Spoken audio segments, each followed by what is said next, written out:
The Scottish Coronation and Crown Jewels. On July 5, 2023, King Charles III arrived in Scotland for a special ceremony celebrating the beginning of his reign. It has been called a Scottish coronation, but that isn't technically accurate. While he was presented with the Scottish crown jewels, known as the Honours of Scotland, which by the way are older than England's, the crown was not actually placed on his head, so it's not really a coronation. Let's explore the history of Scotland's coronation rituals, crown jewels, and that very important big rock, the Stone of Scone, plus the significance of the modern ceremony and why it may be the last.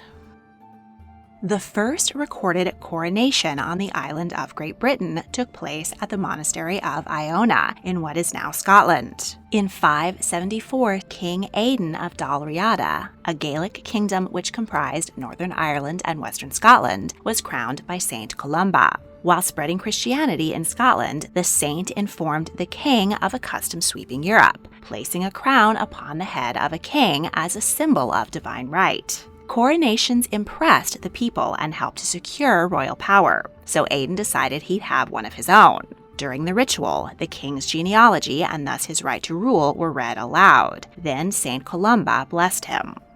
The Kingdom of Dalriada was not the only game going on in northern Great Britain. Another people called the Picts were gaining power and influence to the east. The Romans had given them the name the Painted People because of their habit of going into battle naked and smearing their bare skin with colorful war paint. Their ferocity was why the Romans gave up trying to conquer northern Britannia. Instead, they built Hadrian's Wall in 122 to keep the terrifying Picts away from their southern colonies. From as early as 501, Pictish kings were being ceremonially enthroned on the sacred Stone of Destiny, or Stone of Scone. It was said to have served as Jacob's pillow while he dreamt of angels in the book of Genesis. It was then hauled to Ireland by the prophet Jeremiah and finally brought to Scotland by King Fergus Móra MacEachraich. In reality, geological testing has proven that the stone was actually quarried in Scotland. But wherever it came from, the Stone of Scone is an important part of Scottish history. In 793, Vikings from Scandinavia attacked the wealthy and defenseless monastery on the island of Lindisfarne. When they returned home laden with riches and spread the word of how easy the monks were to kill, it was open season on Scotland. The Vikings took over the Western Islands and continued raiding the mainland. In order to defend themselves from the ravages of the Northmen, the kingdoms of Dalriada and Pictland banded together under King Kenneth MacAlpin. He inherited the kingdom of Dalriada from his father, but also had a claim on the Pict throne through his mother. The Picts might not have been 100% on board with the merger. One legend claims King Kenneth invited the king of the Picts to a feast at Scone. Once the Picts were drunk, the Dalriadas pulled bolts from their benches, and the Picts tumbled into concealed pits dug in the earth below. The holes were armed with sharpened blades, which impaled the king and nobles, clearing the throne for Kenneth. Whether it was diplomacy or skullduggery, the two kingdoms merged in 843. The new kingdom was called Alba in Gaelic, but during the long reign of King Constantine II in the early 900s, scribes first recorded it as Scotorum, or Scotland, after the ancient Scoti tribe of Dalriada. New kings of Scotland held coronations to celebrate the beginning of their reign at Scone Abbey in Perth. They combined the customs of Dalriada and the Picts by placing the crown upon his head while he sat on the Stone of Destiny.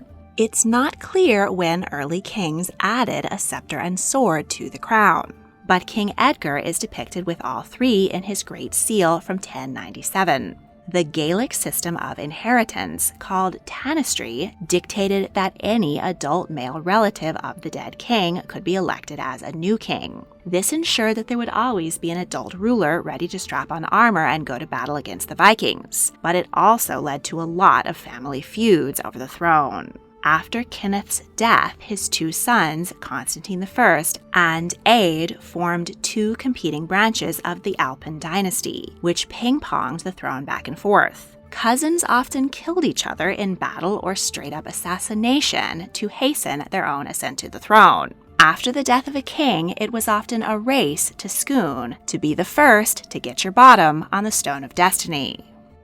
80 years after Kenneth, the Sundry Kingdoms in the south also merged together. In 927, Aethelstan became the first king of the English. From then on, England and Scotland were almost perpetually at war. Scottish kings tried to push their borders south, while the English were intent on ruling the whole island.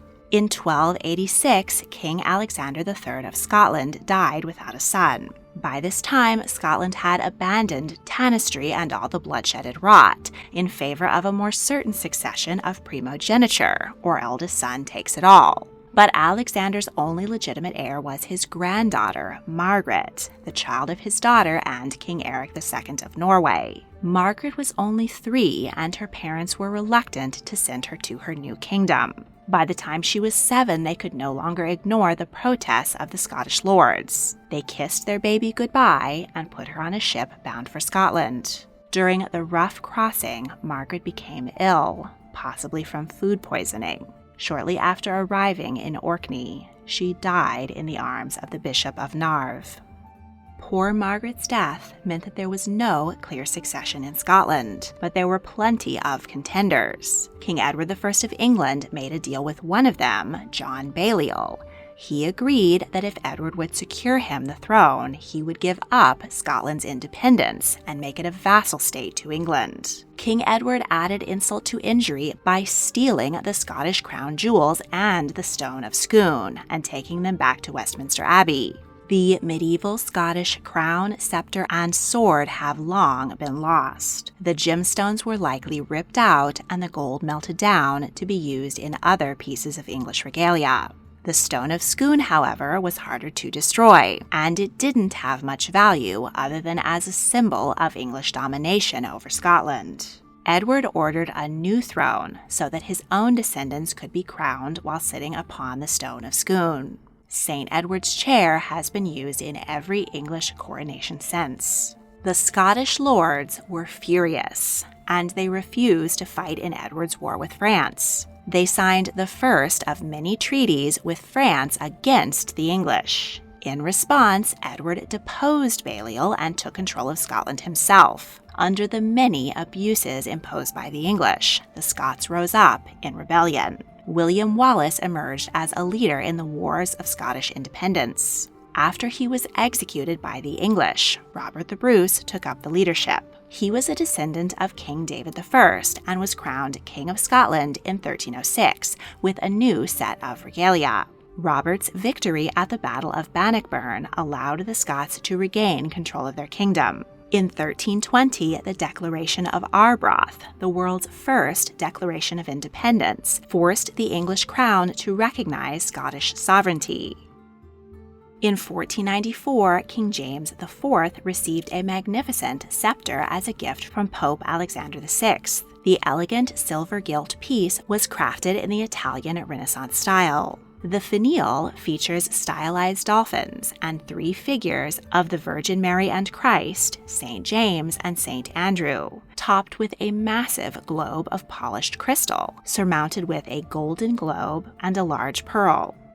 13 years later, James was presented with another gift from the new Pope, Julius II, a sword in recognition of his defense of Christendom. The steel blade, measuring 99 centimeters, is etched on either side with the figures of St. Peter and St. Paul, with the words emblazoned in gold, Julius II Pont Max, Julius II Supreme Pontiff, so that James wouldn't forget who was really in charge. The silver gilt handle is decorated with oak leaves and acorns, and a crossguard of stylized dolphins. The Sword of State's scabbard is bound in crimson velvet with silver gilt, hung from a sword belt of woven silk and thread of gold with a silver gilt buckle. These papal gifts replaced the native-made scepter and sword, which had been lost.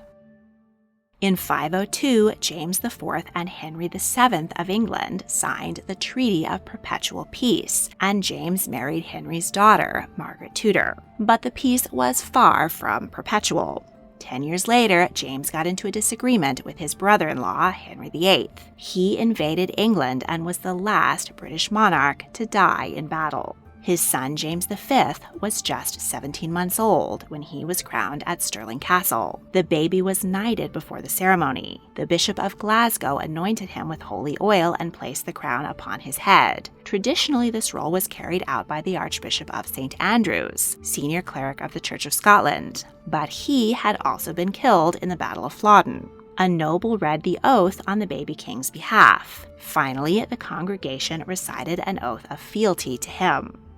When James reached adulthood, the crown of Scotland was in disrepair. In 1540, he ordered a new crown to wear at the coronation of his French queen, Mary of Guise. The sovereign's crown was an exact copy of the one worn by James IV, but made of thicker gold so that it would hold up better over time. It even recycled the gold, garnets, amethysts, and freshwater Scottish pearls of the old crown. The frame incorporates alternating crosses and fleur-de-lis, as was the fashion throughout Europe.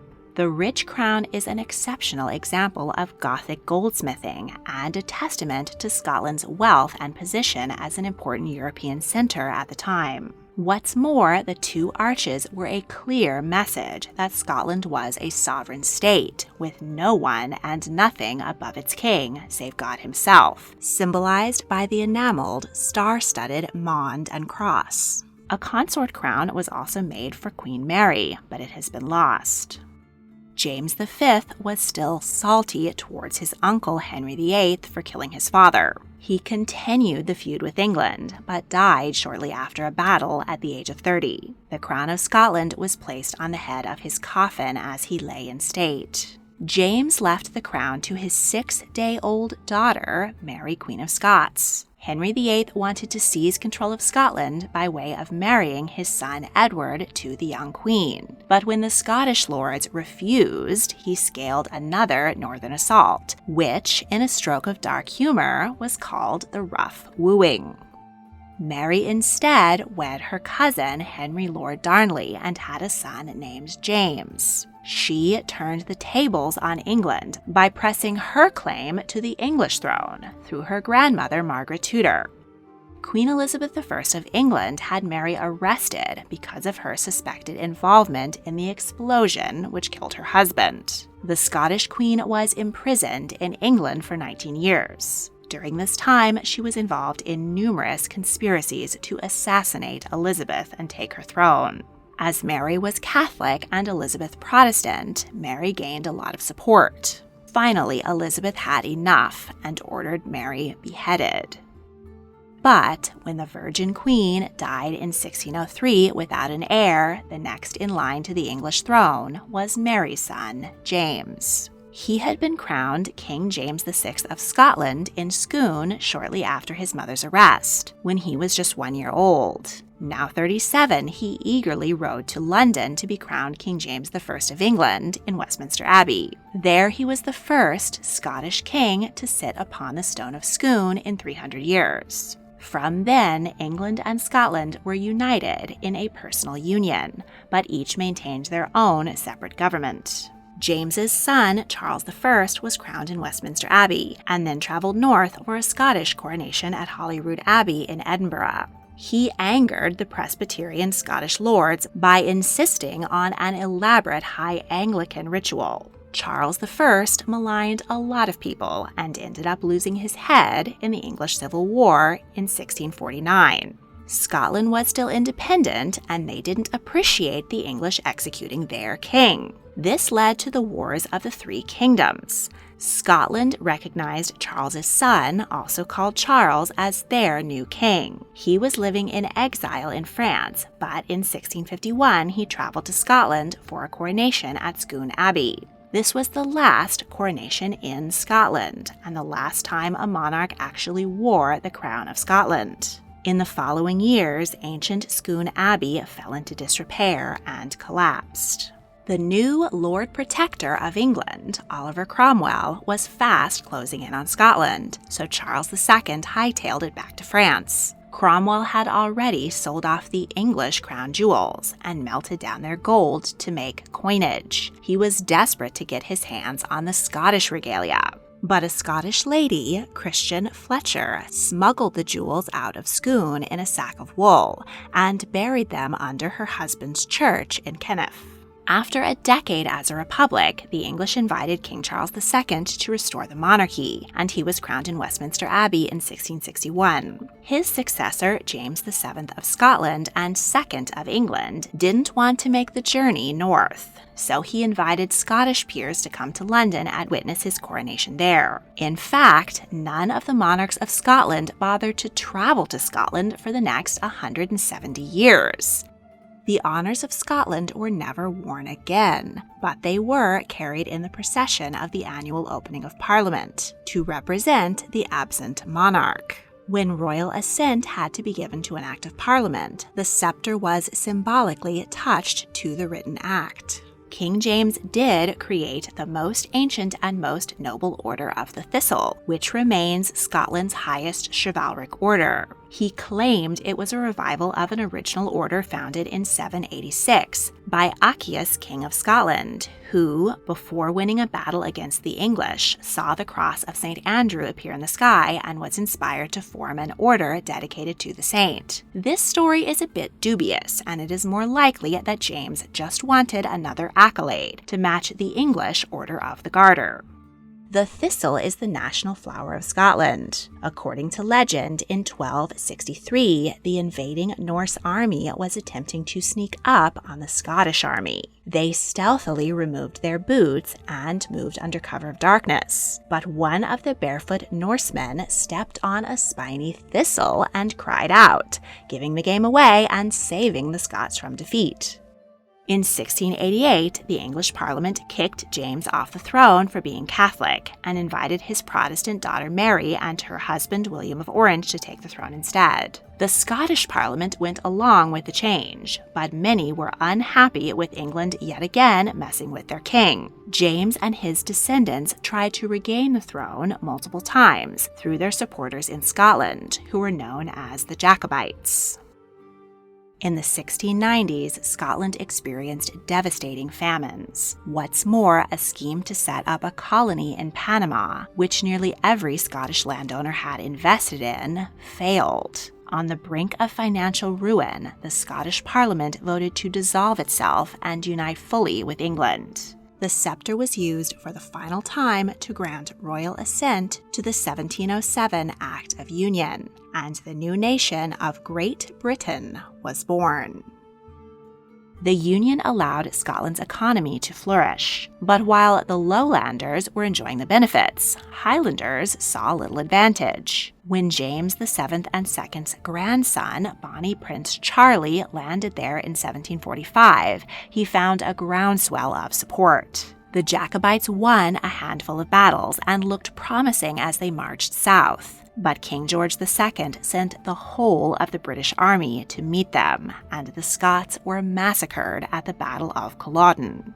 The English moved swiftly to track down and execute those who had escaped the battle. They outlawed tartan and bagpipes, and passed laws to weaken the clan system and push Highlanders off their land. In the cities, art, culture, and ideas flourished in the 1700s and 1800s during the Scottish Enlightenment. Countless innovations came out of Scotland, most notably the Encyclopaedia Britannica, Adam Smith's Wealth of Nations, which is a foundation to modern economic thinking, and James Watt's steam engine, which powered the Industrial Revolution and changed the world forever. In 1822, King George IV finally decided his northern kingdom was worth visiting. The Scottish lords discovered the long-lost honours of Scotland mouldering in a coffer in a walled-off chamber in Edinburgh Castle. They were polished and presented to the king at the Palace of Holyrood House. George symbolically touched the crown, scepter, and sword, but did not wear them. Placing the crown on his head would have symbolized that he was the king of a sovereign nation of Scotland, and the English wanted to make it clear that that was not the case. This ceremony was the basis for the one held for King Charles III in 2023.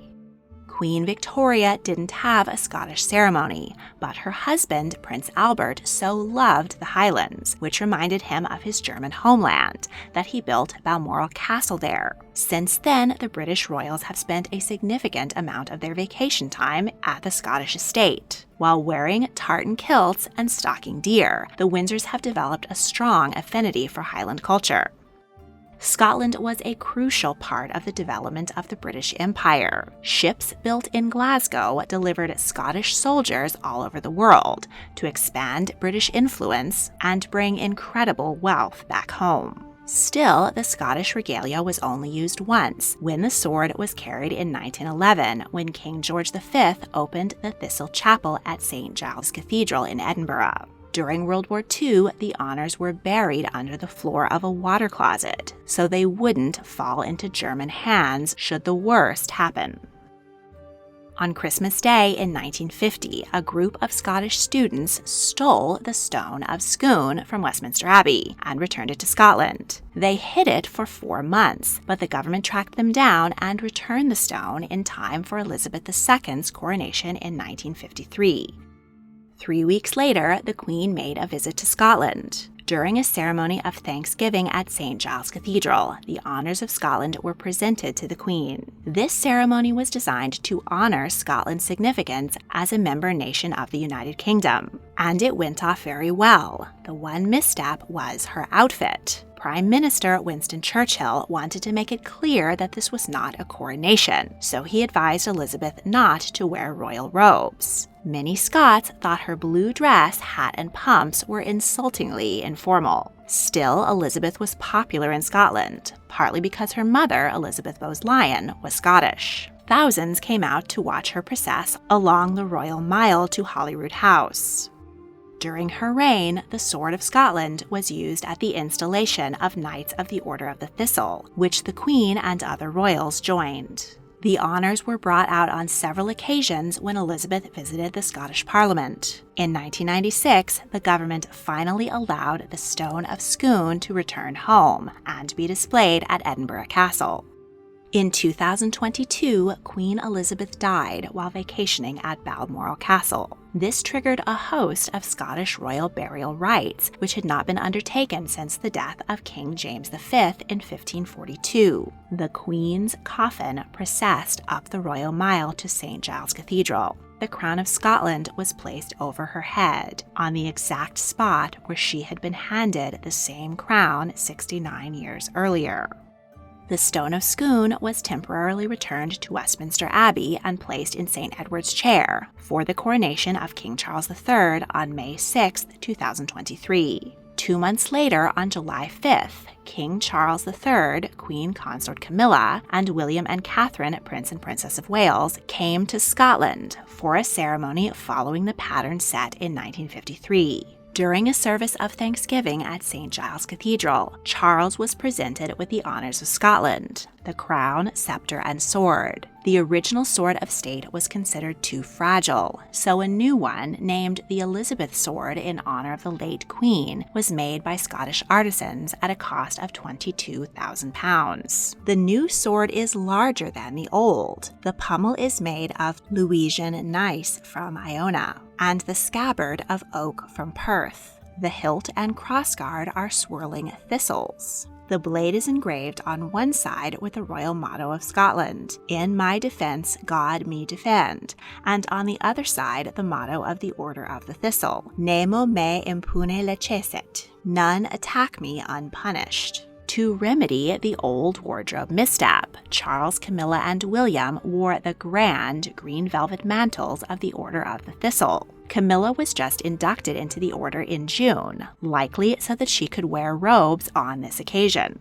Catherine, who is not yet a member of the order, was the odd one out, but she wore a stunning blue dress and hat reflecting the ensemble donned by Queen Elizabeth. Amid the pomp, ceremony, and plenty of tartan and bagpipes, boos and chants of "Not My King" could be heard far more audibly than they had been at the coronation in London.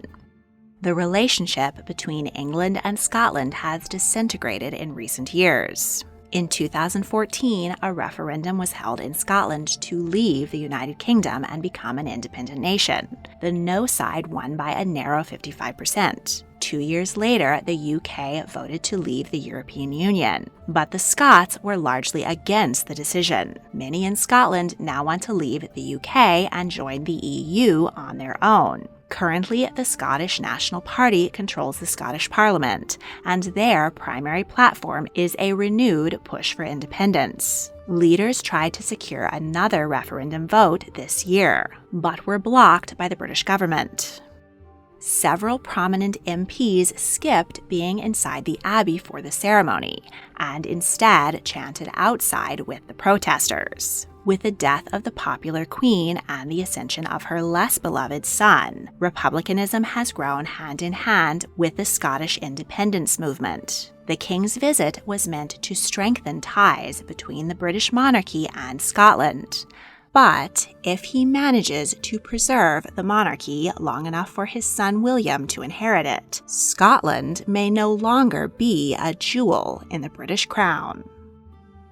Want even more tea on history? Check out the History Tea Time podcast.